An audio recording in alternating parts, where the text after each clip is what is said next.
Hi hello மக்கள், நம்ம அப்படியே இந்த கத்திரிக்காய் செடியெல்லாம் காட்டணும். இப்போ அறுவடை பண்ணிகிட்ருக்கோம். இதுதாங்க கத்திரிக்காய் செடி. இது வந்து பிளாக், இந்த கலரு. இது வந்துட்டு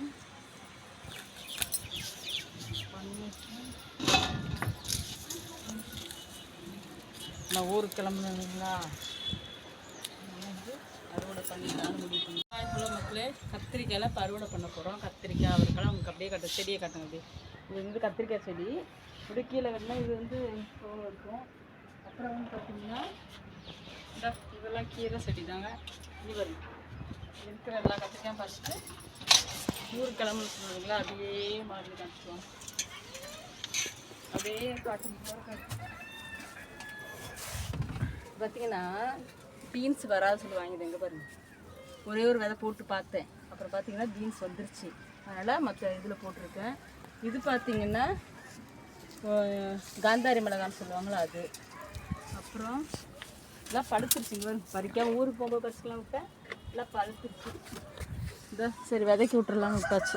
அப்புறம் இங்கே வாங்க, இங்கே வருங்களேன். இது விதையே போடலை, ஆனால் இந்த மிளகா விதை வாங்கினா வரவே இல்லை. தானாக மனுஷன விதைக்கி விட்டாச்சுங்க. அப்புறம் இங்கே பாருங்க, ஒரே ஒரு செடியில் இங்கே பாருங்க எத்தனை அவரைக்காய் இருக்குன்னு சொல்லி பாருங்க.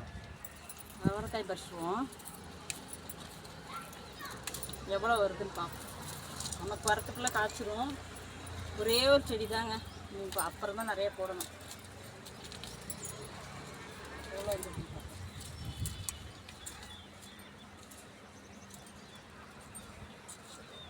இதெல்லாம் கொண்டு வருங்க. இது ஒரு கத்திரிக்காய் செடி இப்போ தான் வந்திருக்குது. சரி வரட்டுன்னு விட்டாச்சு. அப்புறம் இன்னொரு செடியில் பறிச்சாச்சுங்க அன்றைக்கி சாம்பாருக்கு.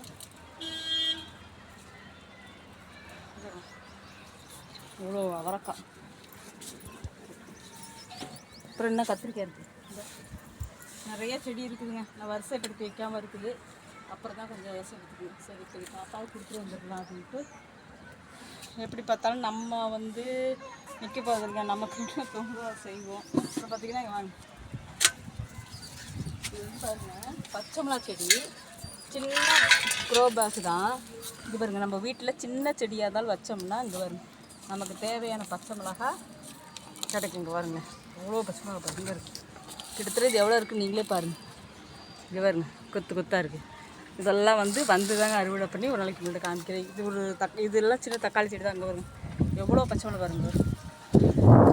அதனால் வந்து சின்ன க்ரோ பேக் இருந்தாலும் நம்ம போட்டு நம்ம வீட்டுக்கு தேவையான காயெல்லாம் எடுத்துக்கலாம். இது இங்கே கொஞ்சம் அவரைக்காய் இருக்குதுங்க. ஒரு இங்கே ஒரு செடி. இங்கே எல்லாமே பச்சை மிளகா தான் வச்சுருப்பேன். இப்போ கடையில் வாங்கவே மாட்டேங்க. வரும் இந்த ஒரு செடி தான் எங்கே வரும் எவ்வளோ அவரைக்காய் இருக்குது பாருங்க. இது வந்து செடி அவரை, கொடி அவரை மாடியில் போடலை.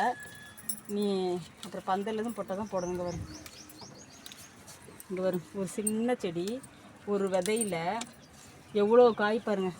கண்டிப்பாக ஒரு பொரியலாச்சும் நம்ம பண்ணலாங்க. எல்லாருமே வந்து வீட்டில் வந்து மாடி தட்டாட்டி சில்லுனாலும் சின்ன ஒரு தோட்டமாவது வச்சு வளர்க்க ஆரம்பிங்க. இதெல்லாம் தக்காளி வருங்க. நான் ஜாஸ்தி விற்கும்போது தக்காளி போட்டு வச்சுருவேன். இதை 1-2 சைடு போட்டு அது வீட்டுக்கு வந்து யூஸ் பண்ணிப்பேன். அவ்வளோதாங்க. அப்படியே முடிச்சுட்டு இப்போ கீழே பறிச்சு இல்லைங்களா, அதை பறிச்சுட்டு உங்களுக்கு இன்னொரு நாளைக்கு எல்லாத்தையும் சுற்றி காமிக்கிறேன். இருங்க, இது வந்து இது ஒரு அவரைக்காய் பட்டன்னு விட்டாச்சு. இப்போ மட்டும் இதை மட்டும் அறுவடை விட்டு ஊருக்கு கிளம்புன்னு சொன்னாங்களா, உங்களுக்கு எல்லாத்தையும் கீரையெல்லாம் பறித்து வச்சாச்சு.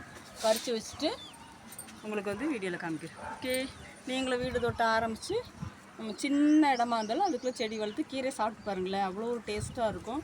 நமக்கு தேவையானதை நம்மளே வச்சுக்கலாங்க. அதுதான் நான் ஒரு 5-6 வருஷமாக இதான் பண்ணிகிட்ருக்கிறேன். எனக்கு தேவையானது எல்லாத்தையுமே இதில் ரெடி பண்ணிப்பேன். ஓகே, நீங்களும் மாடி தோட்டம் வளங்க.